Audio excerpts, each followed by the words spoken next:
Akwụkwọ nke abụọ nke Samuel, isi nke 13. O ruo mgbe nke a gasịrị na Absalọm nwa Devid mere nwanne nwaanyị mara mma aha ya bụ Tema. Amnọn nwa Devid wee hụ ya n'anya. O wee dị Amnọn mkpa otu a na o mere onwe ya onye ahụ na-adịghị ike n'ihi Tema bụ nwanne ya, n'ihi na nwa agbọghọ na-amaghị nwoke ka ọ bụ. O wee dị ike n'anya Amnọn ime ya ihe ọbụla. Ma Amnọn nwere otu enyi aha ya bụ Jonadab nwa Shima nwanne Devid. Ma Jonadab bụ nwoke maara ihe nke ukwuu. O wee sị ya, "Gịnị mere gị onwe gị na-ata ahụ otu a kwa ụtụtụ, gị nwa eze? Ị gaghị egosi m?" Amnọn wee sị ya, "Tema bụ nwanne nwaanyị Absalọm nwanne m ka mụ onwe m na-ahụ n'anya." Jonadab wee sị ya, "Dinakwasị n'ihe ndina gị, mụ onwe gị onye ahụ na-adịghị ike." Ma mgbe nna gị batara ịhụ gị, ị ga-asị ya, "Biko ka Tema bụ nwanne m bata, ka o meekwa ka m rie nri, ka o dozikwa ihe oriri ahụ n'anya m, ka m wee hụ ya rie n'aka ya." Amnọn wee dina ma onwe ya onye ahụ na-adịghị ike. Eze wee bata ịhụ ya. Amnọn wee sị eze, "Biko ka Tema bụ nwanne m bata mee achịcha abụọ n'anya ka m wee rie ha n'aka ya." Devid wee zigara Tema ozi n'ụlọ sị, "Biko jee n'ụlọ Amnọn nwanne gị doziere ihe oriri." Tema wee jee n'ụlọ Amnọn nwanne ya, ma onye ahụ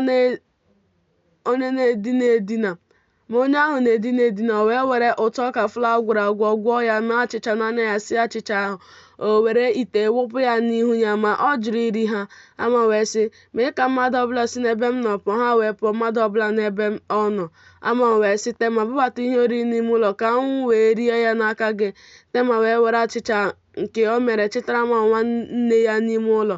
Ọ chịta ha nso ya ka o rie. Amnọn wee jide ya sị ya, "Bịa soro m dina nwanne m." Ọ sị ya, "Mba nwanne m, ewedala m n'ala, n'ihi na adịghị m eme otu a n'Izrel. Emela ihe nzuzu a. Ma mụ onwe m, elee ebe m ga-eme ka ịtụta m laa? Ma gị onwe gị, ị ga-adị ka otu onye n'ime ndị nzuzu n'Izrel. Ma ugbu a, biko gwa eze okwu, n'ihi na ọ gaghị egbochi m n'ebe ị nọ." Ma o kweghị ige ntị olu ya. Ọ dịkwa ike karịa ya. O wee weda ya n'ala soro ya dina. Amnọn wee kpọọ ya asị bụ ịkpọasị dị ukwuu hinne, n'ihi na ịkpọasị ọ kpọrọ ya dị ukwuu karịa ịhụnanya ọ hụrụ. Amnọn wee sị ya, "Bilie laa." Ọ sị ya, "Emela otu a, n'ihi na ihe ọjọọ ukwu a n'izilaga m jọrọ njọ karịa nke ọzọ nke ị mere m." Ma o kweghị ige ya ntị. O wee kpọọ nwa okorobịa ya nke na-ejere ya ozi sị, "Biko si n'ebe m nọ chụpụ nwaanyị a n'ezi, kpachie ụzọ n'azụ ya, ma uwe mwụda nwere aka dị n'ahụ ya." N'ihi na uwe mwụda dị otu a ka ụmụ ndị inyom eze ndị na-amaghị nwoke na-eyi. Onye na-ejere ya ozi wee mee ka ọ pụọ n'ezi, wee kpachie ụzọ n'azụ ya. Tema wee buru ntụ n'isi ya, dọwa uwe mwụda nwere aka nke dị n'ahụ ya. Ọ tụkwasị aka ya n'isi ya wee laa, na-eje na-eti mkpu. Absalọm bụ nwanne ya wee sị ya, "Amnọn nwanne gị o sorowo gị dina? Ma ugbu a nwanne m, gba nkịtị, nwanne gị ka ọ bụ.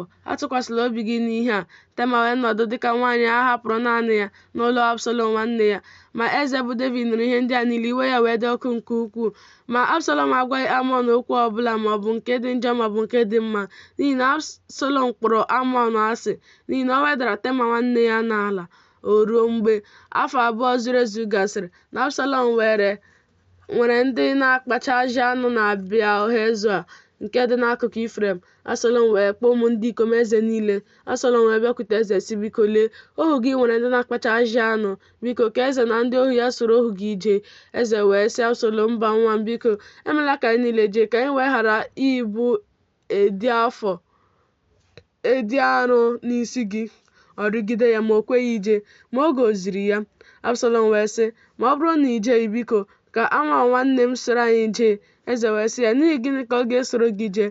Absalọm wee rịgide ya. O wee zie Amnọn na ụmụ ndị ikom eze niile ka ha soro ya jee.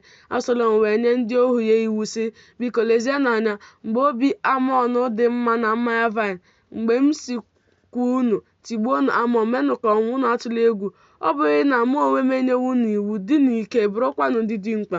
Ụmụ okorobịa Absalọm wee mee Amnọn dịka Absalọm nyere n'iwu.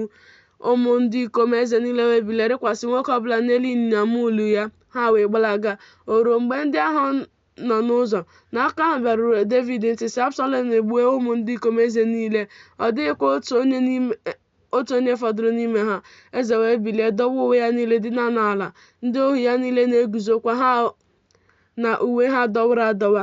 Jonadab nwa Shima nwanne David wee zaa sị, ka onye nwe m ghara isi na emewo ka ụmụ okorobịa niile bụ ụmụ eze nwụọ, n'ihi na Amnọn naanị ya nwụrụ anwụ, n'ihi na e doro nke a n'okwu ọnụ Absalọm site n'ụbọchị o wedara Tama nwanne ya n'ala. Ma ugbu a ka onye nwe m bụ eze ghara ido okwu a n'obi ya, sị, ụmụ okorobịa eze niile anwụọ, n'ihi na Amnọn naanị ya nwụrụ anwụ. Absalọm wee gbalaga. Nwa okorobịa nke na-eche nche wee welie anya ya hụ ya, ma lee, ndị hiri nne na-abịa site n'ụzọ akụkụ ugwu dị n'azụ ya. Jonadab wee sị eze, lee, ụmụ ndị ikom eze abịawo dịka okwu ohu gị kwuru, otu a ka ọ dị. O ruo na mgbe o kwubiri okwu, lee, ụmụ ndị ikom eze bịara welie olu ha kwaa akwa. Ọzọkwa, eze na ndị ohu ya niile kwara akwa dị ukwuu hinne. Ma Absalọm gbaragara jekwuru Talmai nwa Amihua eze Geshua. David wee na-eru uju nwa ya n'ụbọchị niile. Absalọm wee gbalaga jeruo Geshua, nọ n'ebe ahụ afọ 3. Agụụ na-agụsi mkpụrụ obi David bụ eze ike ịpụkwuru Absalọm, n'ihi na a kasiri ya obi banyere Amnọn n'ihi na ọ nwụrụ.